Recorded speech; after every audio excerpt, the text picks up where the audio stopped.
ceux qui sont montés tout en haut de l'Himalaya, ceux qui regardent le sommet tout de suite, en principe, ils ont des difficultés. Mais quand on fait petit pas par petit pas, il peut y avoir des choses qui se passent.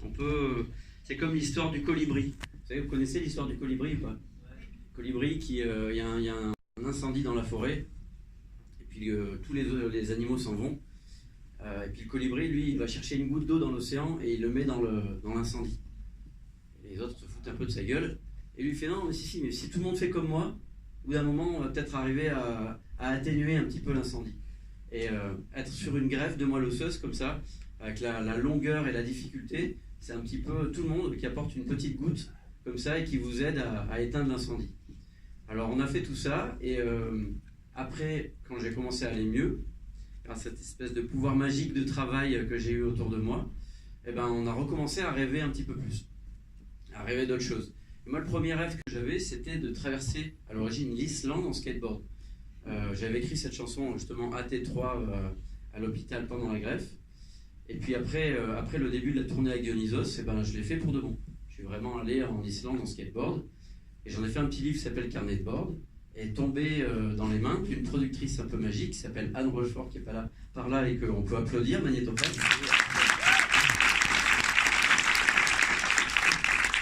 Et qui m'a dit, eh ben, on pourrait le faire en film ça. Donc je me suis dit, ah tiens, c'est quand même pas une mauvaise idée. Sauf qu'il y a des pousseurs de rêve et il y a des empêcheurs de rêve aussi par moment, quand on travaille beaucoup à son rêve. Il y en a qui vous empêchent un petit peu à faire des choses, il y en a d'autres par contre qui vous poussent. Donc là j'ai pris cet élan. Et on s'est dirigé vers la Norvège. Ensuite, moi, en parallèle de tout ça, Régis m'a proposé d'accompagner ce projet HTC Cryostem qui lève des fonds donc, pour la recherche, pour notamment tout ce qui est l'après-greffe, c'est-à-dire tout ce qui est complications ensuite.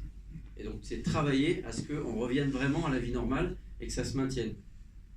Donc, ce film, pour moi, c'est un petit peu l'exemple, l'argumentation suprême à mon niveau du retour à la vie normale.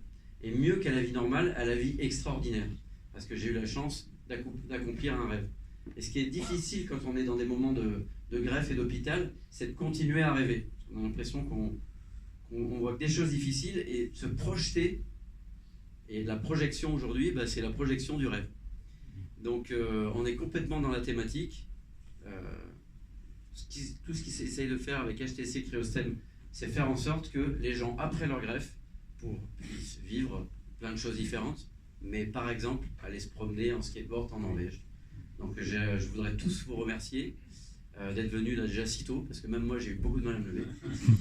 Et puis je vais passer la parole au chef. Mais d'abord, j'aimerais bien qu'on l'applaudisse comme si c'était vraiment une rockstar, lui.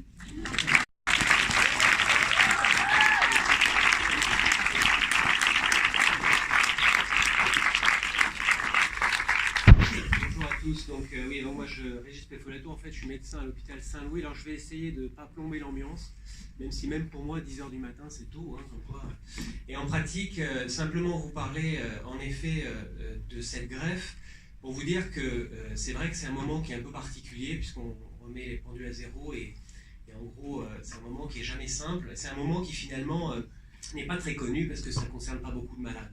Et comme disait Mathias, c'est vrai qu'il y a une part de magie dans la greffe, parce qu'en effet, on greffe environ 2000 malades par an en France. Et autant vous dire que pour pouvoir travailler sur le sujet, c'est compliqué, c'est pas de l'hypertension artérielle, c'est pas du diabète. Et donc forcément, c'est compliqué parce que, forcément, on a du mal à trouver les acteurs, les fonds et autres. Et en fait, comme le disait Mathias, on a aussi des empêcheurs de tourner en rond, sauf que nous, les empêcheurs de tourner en rond, c'est Damoclès. Et qu'en gros, si on fait cette greffe, c'est parce qu'on ne peut pas faire autrement. Et que du coup, forcément, les enjeux sont majeurs. Et donc, ce qu'on a décidé avec un certain nombre de mes collègues, c'est de s'unir pour lutter contre les complications de cette greffe et d'essayer de mieux comprendre, et de mieux comprendre ensemble, puisque comme vous l'a dit Mathias, encore une fois, l'important, c'est d'être ensemble pour faire de plus grandes choses. Et très clairement, on a réussi à monter ce HTC Project, qui est en fait tous les acteurs, que ce soit les biologistes, que ce soit les infirmières, que ce soit les scientifiques, que ce soit les médecins, se sont mis ensemble pour s'accorder à dire qu'ils allaient travailler de manière unie sur des projets majeurs pour essayer de faire en sorte que finalement Mathias et d'autres puissent avoir simplement un moment, un arrêt de quelques mois en greffe, et que l'avant et l'après redeviennent pareils.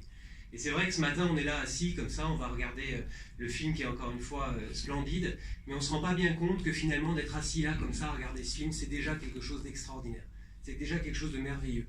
Et ce que je trouve fabuleux avec Mathias, c'est qu'il arrive dans son livre, dans son film. Alors moi j'ai eu la chance, j'étais là un peu plus tôt, j'ai eu la chance d'avoir quelques minutes juste à Mathias et moi et de découvrir ce film.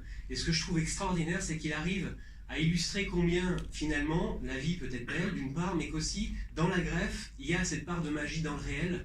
Et je trouve que dans ce que fait Mathias, c'est ça qui est extraordinaire, c'est que ça reste réel. Son livre, c'est lui, mais néanmoins, il y a de la magie, et c'est ce qu'on vit au quotidien, on ne s'en rend pas compte. Et vous allez le voir, là encore, c'est vraiment extraordinaire en termes de coexistence entre la magie et le réel. Voilà, je ne vous embête pas plus longtemps, je voudrais simplement ne pas oublier de remercier les personnes sans qui ce moment aujourd'hui n'aurait pas pu être possible. Évidemment Mathias, et là pour le coup vous allez pouvoir lui faire une ovation comme il le doit, c'est-à-dire c'est une rockstar.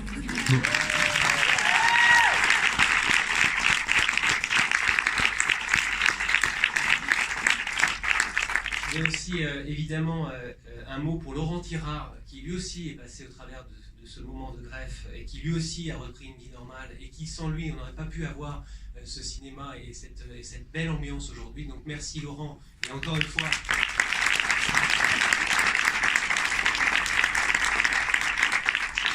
Il y a une autre chose qui est quand même pas anodine, c'est qu'habituellement, vous savez, les projections comme ça, on n'a pas le droit de les faire, parce que c'est pas encore diffusé publiquement ce film. Et là, c'est vrai que Mathias, au travers de Mathias, on a donc pu avoir la chance que Magnétocast, qui a fait le film...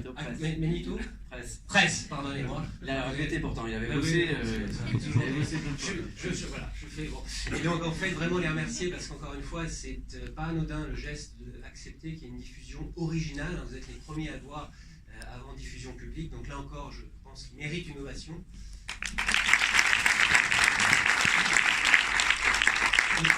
Et puis j'en finis par là, mais moi je ne suis pas le chef, je suis juste un des membres de l'équipe qui a greffé Mathias.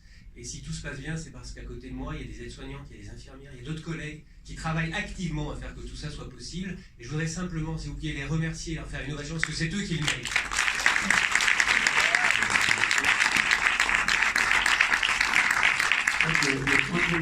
Le point commun étrange entre quelque chose d'aussi grave et difficile qu'une greffe et d'aussi joyeux qu'un film, c'est que c'est avant tout un travail d'équipe, effectivement. Moi, donc, je voudrais quand même remercier tout le groupe Dionysos avec qui j'ai fait la musique. Il y a Babette qui est par là.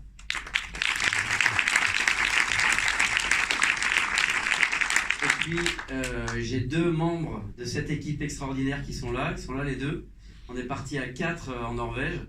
Il y a Mathieu, le réalisateur, qui est là, qui peut se lever. Il y a Olivier, qui peut se lever aussi, même s'il est extrêmement timide. Il y a tous ces magnifiques plans de drone incroyables.